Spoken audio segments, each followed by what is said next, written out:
ഇതും അടഞ്ഞു അപ്പുറത്തൊരു കുഴിയും കൂടി വന്നാൽ തീർച്ചയായിട്ടും പറയാം ആധാരം ബാങ്കിലാണ്, തിരിച്ചു കിട്ടാൻ പാടാണ്. അതിൻ്റെ ഓരോ വശത്തിന് വേണ്ട രീതിയിലുള്ള പ്രൊട്ടക്ഷൻ അല്ലെങ്കിൽ വേണ്ട രീതിയിലുള്ള ഓപ്പണിങ്സ് കൊടുത്തു കഴിഞ്ഞാൽ വീട് ചെറുതാന്ന് പറഞ്ഞിട്ട് കാര്യമില്ല. പക്ഷെ ആ വീടിനെ കൊണ്ട് അവർക്ക് വളരെയധികം നേട്ടങ്ങളുണ്ട്. സമ്പൽ സമൃദ്ധിയുണ്ട്, ഐശ്വര്യമുണ്ട്, സമാധാനത്തോടുകൂടി കിടന്നുറങ്ങാൻ പറ്റും, അസുഖങ്ങൾ കുറവായിരിക്കും, ചെലവ് കുറവായിരിക്കും, ആ വീട്ടിൽ വരവുണ്ടാവും. ഇത് ആ വീടിൻ്റെ നിർമ്മിതിയുടെ ഗുണം കൊണ്ടാണ്. രാജേന്ദ്രബാബു സർ, ഈ താമസിക്കുന്ന വീടും അവിടെ താമസിക്കുന്നവരുടെ ധനസ്ഥിതിയും തൊഴിൽ സംബന്ധമായ കാര്യങ്ങളൊക്കെ തമ്മിൽ ബന്ധമുണ്ടോ? അങ്ങനെ ഒരു ബന്ധമുണ്ടോ? അങ്ങനെ ഉണ്ടാവാൻ സാധ്യതയുണ്ടോ? എന്താണ് അതിൻ്റെ ഒരു സത്യാവസ്ഥ? ഇതിലെ വാസ്തു എന്ന് പറയുമ്പോൾ നമ്മുടെ ചുറ്റുപാടുമുള്ള എല്ലാ ഇതിനെയും ബന്ധപ്പെടുത്തിക്കൊണ്ട് തന്നെയാണ് വാസ്തു ഉണ്ടാക്കുന്നത്, വാസ്തുവിലെ നിർമ്മിതി ചെയ്യുന്നത്. ഈ നിർമ്മിതിയിൽ കണക്കെടുക്കുമ്പോൾ അതിനകത്ത് ഒത്തിരി ഫാക്ടറുകളുണ്ട്. നമ്മുടെ നക്ഷത്രം, പക്ഷം, ആയം, വ്യയം, വരവ്, ചെലവ്, അതുപോലെ ധനത്തിൻ്റെ ഓരോ സ്ഥിതികളും, വീട്ടിലുള്ളവരുടെ ആയുരാരോഗ്യം, ഇതൊക്കെ നമുക്ക് ഇതിനെ ഡിപ്പെൻഡ് ചെയ്ത് കൊണ്ടുപോകാൻ പറ്റും. ഇത് ശരിക്കും നല്ല ഒരു എനർജിയുള്ള വീട്ടിലാണെങ്കിൽ എന്നും സമ്പൽ സമൃദ്ധിയോടുകൂടി ജീവിക്കാൻ പറ്റും. നമ്മൾ ശരിക്കും ഒരു വാസ്തുക്കാരൻ ചെയ്യണത് ആ വീട്ടിൽ സമ്പത്ത് ഉണ്ടാക്കുക എന്നുള്ളത്. നോർത്ത് ഭാഗം അടഞ്ഞു പോയ വീട്ടിൽ ധനസ്ഥിതിയിൽ കോട്ടങ്ങളുണ്ടാകും. വടക്ക് ഭാഗത്തു നിന്നുള്ള എനർജി വീട്ടിനുള്ളിലേക്ക് കയറുമ്പോൾ ആ വീട്ടിൽ നമുക്ക് നോക്കുമ്പോൾ അറിയാം ഇവിടെ കുഴപ്പമില്ലാതെ പോകുന്നുണ്ട്. മറ്റു കുറേ കുഴപ്പങ്ങളൊക്കെ പുറത്ത് നോക്കുമ്പോൾ ഉണ്ടെങ്കിൽ പോലും ഇവിടെ കാശ് വരുന്നുണ്ട്. അത് നമുക്ക് കാണുമ്പോൾ അറിയാം. എന്നാൽ ചില ആൾക്കാരുണ്ട്, നല്ല അടിപൊളി ആഷ്പോഷായിരിക്കും, പക്ഷെ അകത്ത് ഒന്നും ഉണ്ടാകില്ല. ഇവിടെ ഈ ബ്ലോക്കേജ് ഉണ്ടെങ്കിൽ, ആ വാസ്തുവിലെ ബ്ലോക്ക് വന്നിട്ടുണ്ടെങ്കിൽ, വടക്ക് ഭാഗത്ത് ബ്ലോക്ക് വന്നിട്ടുണ്ടെങ്കിൽ നമുക്കറിയാം സമ്പൽ സമൃദ്ധിയെ അത് തീർച്ചയായിട്ടും ബാധിക്കും. അതെല്ലാ രീതിയിലും. നമുക്ക് തെക്ക് കിഴക്ക് ഭാഗത്ത് വെള്ളത്തിൻ്റെ ഇതുണ്ട്, അത് അല്ലെങ്കിൽ അവിടെ ഒരു കുഴിയുണ്ട്, കിണറുണ്ട്, ഇയാൾക്ക് ലോൺ ഉണ്ടെന്ന് പറയാം, പെട്ടെന്ന് പറയാം. പക്ഷെ ഈ ലോൺ അടഞ്ഞു പോകണം, ഓട്ടോമാറ്റിക്കായിട്ട് ഇയാൾക്ക് തീരണമെന്നുണ്ടെങ്കിൽ ഇയാളുടെ വടക്ക് ഭാഗം തുറക്കണം. ഇതും അടഞ്ഞ് അപ്പുറത്തൊരു കുഴിയും കൂടി വന്നാൽ തീർച്ചയായിട്ടും പറയാം ആധാരം ബാങ്കിലാണ്, തിരിച്ചു കിട്ടാൻ പാടാണ്. ഇതാണ് നമ്മൾ സാധാരണ പറയുന്നത്. ഏത് വീട്ടിലാണെങ്കിലും അതിൻ്റെ ദർശനം മാത്രം ഒരു പ്രാധാന്യമല്ല. അയ്യോ എൻ്റെ വീട് തെക്കോട്ടാ, അല്ലെ തെക്കോട്ടായിക്കോട്ടെ, അതിൻ്റെ ഓരോ വശത്തിന് വേണ്ട രീതിയിലുള്ള പ്രൊട്ടക്ഷൻ അല്ലെങ്കിൽ വേണ്ട രീതിയിലുള്ള ഓപ്പണിങ്സ് കൊടുത്തു കഴിഞ്ഞാൽ അവിടെ വേണ്ട ഇതെല്ലാം കിട്ടും. തീർച്ചയായിട്ടും ഇതെല്ലാം ബേസ് ചെയ്ത് തന്നെയാണ് നമ്മളൊരു കണക്കുണ്ടാക്കുന്നത്. ഒരു വീട് പണിയാൻ നേരത്ത് ആ വീട്ടിലേക്ക് ആവശ്യമായ ധനസ്ഥിതി, അതുപോലെ കുട്ടികൾ, കർമ്മമണ്ഡലങ്ങൾ, ഇതെല്ലാം നല്ല രീതിയിൽ പോകുന്നതിന് വേണ്ടിയിട്ട് ഒരു കുബേരനായിട്ട് അല്ലെങ്കിൽ ഒരു നല്ലൊരു ധനവാൻ അവിടെ ആ നാട്ടിലൊരു പ്രബലനായി തന്നെ ജീവിക്കാൻ ഉതകുന്ന രീതിയിലായിരിക്കും വാസ്തുക്കാർ വാസ്തു കണക്ക് കൊടുക്കുന്നത്. പണിയിൽ എന്തെങ്കിലും ചിലപ്പം ഒരു വാതിലോ ഇതൊക്കെ ആർക്കിടെക്റ്റിനെ കൊണ്ടോ അല്ലെങ്കിൽ ഈ വേണ്ട സാറേ ഇത് മാറ്റിക്കോ എന്ന് പറഞ്ഞു കഴിഞ്ഞാൽ നമുക്കൊന്നും പറയാൻ പറ്റില്ല. ഡിസൈനാണത്. പക്ഷേ ആ ഡിസൈൻ ചെയ്യുമ്പം കൃത്യമായിട്ട് ആ വാസ്തു പ്ലാൻ ചെയ്ത് കൊടുത്ത ആളിനോട് കൂടി ഒന്ന് ചോദിച്ചാൽ കാര്യം അവർ പറഞ്ഞു കൊടുക്കും. ഇതിനകത്തുള്ള എനർജി വേണ്ട രീതിയിൽ നമുക്ക് യൂസ് ചെയ്യാൻ പറ്റില്ല.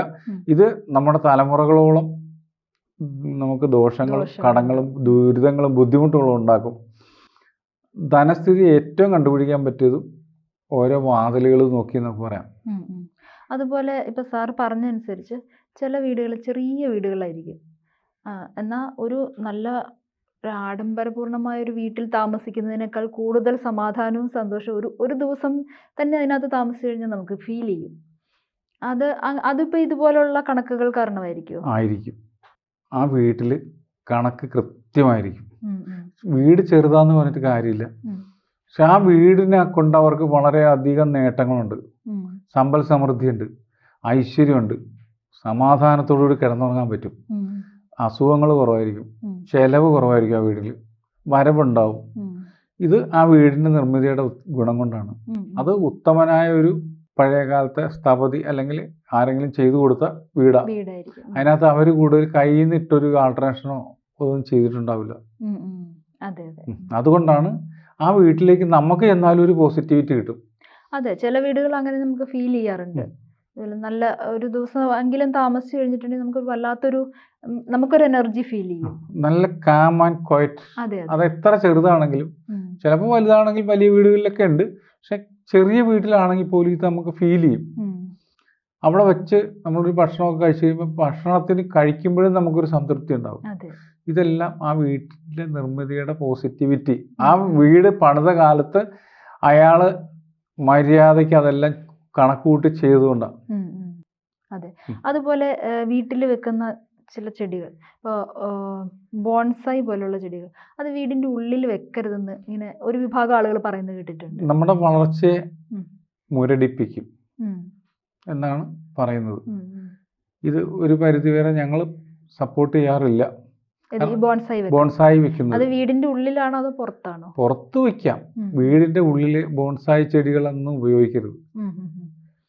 അതായത് ഈ ചെടി മുരടിച്ച് നിൽക്കുന്നത് കൊണ്ട് ആ ഒരു എനർജി വീട്ടിലെ അംഗങ്ങൾക്കും വരാൻ സാധ്യതയുണ്ട്. പിന്നെ ചെടികൾ പൊതുവെ നമ്മൾ വീടിന്റെ പുറത്ത് വളർത്തി, കാരണം കാർബൺ ഡൈ ഓക്സൈഡ് രാത്രി കാലങ്ങളിൽ ചെടി പുറത്തേക്ക് വിടും. ഇത് വീട്ടിൽ നമ്മൾ കിടന്നുറങ്ങുമ്പോൾ കാർബൺ ഡൈ ഓക്സൈഡ് ശ്വസിക്കണമെങ്കിൽ നമുക്ക് ആരോഗ്യ പ്രശ്നങ്ങൾ ഉണ്ടാകാൻ സാധ്യതയുണ്ട്. അതുകൊണ്ട് ഇപ്പൊ ഇഷ്ടംപോലെ ചെടികൾ വീടുകളുടെ അകത്ത് വെച്ചിട്ട് കിടന്നുറങ്ങുന്നവരുണ്ട്. ഇപ്പൊ അതുപോലെ തന്നെ ഇൻഡോർ പ്ലാന്റും ഔട്ട്ഡോർ പ്ലാന്റും ഇങ്ങനെ രണ്ടായിട്ട് തരംതിരിച്ചിട്ടുണ്ടല്ലോ. ചില പ്ലാന്റുകൾ നല്ലതാണ്, നല്ല പ്ലാന്റുകളുണ്ട് ഇൻഡോർ പ്ലാന്റ്. അതിനകത്ത് ഏതൊക്കെയാണ് എന്താണെന്ന് അറിയില്ല. ഇൻഡോർ പ്ലാന്റ് കുറെ ഐശ്വര്യം തരുന്നതാണ്. ലക്കി ബാമ്പുവിന്റെ തന്നെ ചെറിയ സംഭവമുണ്ട്, അത് നല്ലതാണ്. സ്നേക്ക് പ്ലാന്റ് അതിന് കുറച്ച് നെഗറ്റിവിറ്റി പറയുന്നുണ്ട്.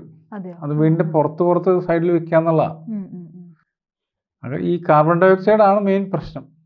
ഇതിനകത്ത് സയൻസ് ആണ്, ഇതിനകത്ത് ശാസ്ത്രമൊന്നുമില്ല. ഇതൊന്നും വിഷം തുപ്പൊന്നുമില്ല. ചെടി വിഷം തുപ്പും രാത്രിയിലെ സ്നേക്കിനെ പോലെ, അതൊന്നുമില്ല. കാർബൺ ഡൈ ഓക്സൈഡ് നമുക്ക് പറ്റാത്ത സാധനം. ഒരു പരിധി കവിഞ്ഞു കഴിഞ്ഞാൽ ഒരു പൊല്യൂഷൻ എന്നുള്ള അവസ്ഥയിലേക്ക് എത്തും. നമുക്കത് ശ്വസിക്കാൻ പാടില്ല.